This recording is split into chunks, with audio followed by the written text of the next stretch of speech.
To watch this topic in Hindi, skip to the timestamp of 3 minutes 6 seconds. Welcome to Legal Update Program. The topic of discussion is religious conversion for job benefits. First of all, let's see why is it in the news. Recently, the Supreme Court upheld the Madras High Court's decision in the case of C.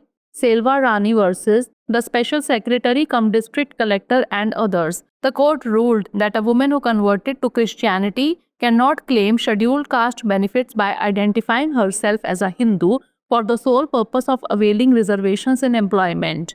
Background of the case: the appellant was a woman born to a Hindu father and a Christian mother who later converted to Christianity herself. She applied for an upper division clerk job in Puducherry, claiming scheduled caste category status and seeking benefits for the Hindu caste. Her father and brother had SC certificates and she claimed to be treated as part of the SC community throughout her education. Evidence showed that she was baptized as a Christian in 1991, shortly after her brother's baptism in 1989, and actively practices the faith by attending church regularly, which led to the questioning of her claim for SC benefits as a Hindu. The Madras High Court had earlier ruled that her conversion to Christianity disqualified her from claiming scheduled caste status.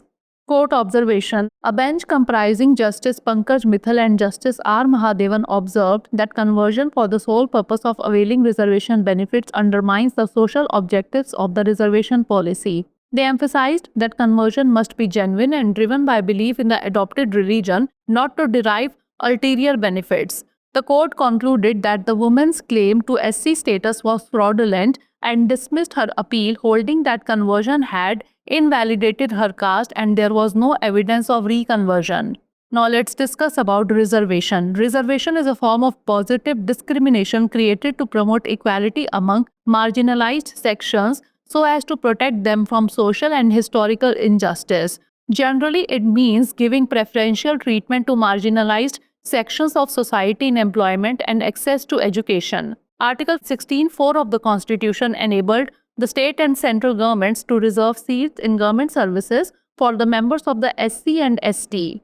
Case law: Janhit Abhiyan versus Union of India 2022. The Supreme Court upheld the constitutional validity of the 103rd Constitutional Amendment Act 2019, which introduced 10% reservation for economically weaker sections. Now is the time for practice question. Which article of the Constitution of India allows for reservation in educational institutions? Article 16(4), Article 15(4), Article 14 or Article 19(1? Send the answer of this question in the comment section. Thanks for watching. Legal update programme में आपका स्वागत है। आज का हमारा चर्चा का विषय है नौकरी के लाभ के लिए धर्म परिवर्तन। सबसे पहले जान लेते हैं कि यह चर्चा में क्यों है। हाल ही में सर्वोच्च न्यायालय ने सी.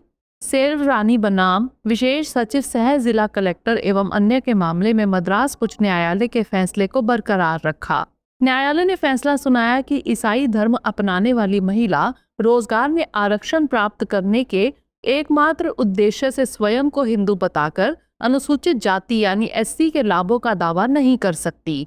मामले की पृष्ठभूमि जान लेते हैं। अपीलकर्ता एक हिंदू पिता और ईसाई मां की संतान थी, जिसने बाद में स्वयं भी ईसाई धर्म अपना लिया था। उन्होंने पुडुचेरी में अपर डिवीजन क्लर्क की नौकरी के लिए आवेदन किया, जिसमें अनुसूचित जाति श्रेणी का दर्जा होने का दावा किया गया तथा हिंदू जाति के लिए लाभ की मांग की गई। उसके पिता और भाई के पास अनुसूचित जाति प्रमाण पत्र थे और उसने दावा किया कि उसकी शिक्षा के दौरान उसे अनुसूचित जाति समुदाय का ही हिस्सा माना गया। साक्ष्यों से पता चला कि 1989 में अपने भाई के बपतिस्मा ईसाई परंपरा के तुरंत बाद 1991 में उनका ईसाई के रूप में बपतिस्मा हुआ था और वे नियमित रूप से चर्च में जाकर अपने विश्वास का सक्रिय रूप से पालन करती हैं, जिसके कारण हिंदू के रूप में अनुसूचित जाति के लाभों के लिए उनके दावे पर सवाल उठे। मद्रास उच्च न्यायालय ने पहले फैसला दिया था कि ईसाई धर्म अपनाने के कारण वह अनुसूचित जाति का दर्जा पाने के लिए अयोग्य हो गई हैं। न्यायालय की टिप्पणी: न्यायमूर्ति पंकज मित्तल और न्यायमूर्ति आर महादेवन की पीठ ने कहा कि केवल आरक्षण का लाभ पाने के उद्देश्य से धर्म परिवर्तन करना आरक्षण नीति के सामाजिक उद्देश्यों को कमजोर करता है। उन्होंने इस बात पर जोर दिया कि धर्म परिवर्तन वास्तविक होना चाहिए और अपनाए गए धर्म में विश्वास से प्रेरित होना चाहिए, न कि गुप्त लाभ प्राप्त करने के लिए। न्यायालय ने निष्कर्ष निकाला कि महिला का अनुसूचित जाति का दर्जा पाने का दावा कपटपूर्ण था तथा उसकी अपील को खारिज कर दिया तथा कहा कि धर्म परिवर्तन से उसकी जाति अमान्य हो गई है तथा पुनः धर्म परिवर्तन का कोई साक्ष्य नहीं है। जान लेते हैं आरक्षण के बारे में। आरक्षण सकारात्मक भेदभाव का एक रूप है जो हाशिए पर पड़े वर्गों के बीच समानता को बढ़ावा देने के लिए बनाया गया है ताकि उन्हें सामाजिक और ऐतिहासिक अन्याय से बचाया जा सके। सामान्यतः इसका अर्थ है समाज के हाशिए पर पड़े वर्गों को रोजगार और शिक्षा तक पहुंच में प्राथमिकता देना। संविधान के अनुच्छेद 16(4) राज्यों और केंद्र सरकारों को अनुसूचित जाति और अनुसूचित जनजाति के सदस्यों के लिए सरकारी सेवाओं में सीटें आरक्षित करने का अधिकार देते हैं। संबंधित केस जनहित अभियान बनाम भारत सन 2022। सर्वोच्च न्यायालय ने 103वें संविधान संशोधन अधिनियम 2019 की संवैधानिक वैधता को बरकरार रखा, जिसमें आर्थिक रूप से कमजोर वर्गों के लिए 10% आरक्षण की व्यवस्था की गई थी। आइए नोट कर लेते हैं अभ्यास प्रश्न। भारतीय संविधान का कौन सा अनुच्छेद शैक्षणिक संस्थानों में आरक्षण की अनुमति देता है?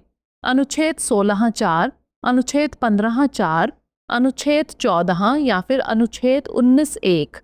इसका उत्तर हमें कमेंट सेक्शन में जरूर भेजिएगा। धन्यवाद।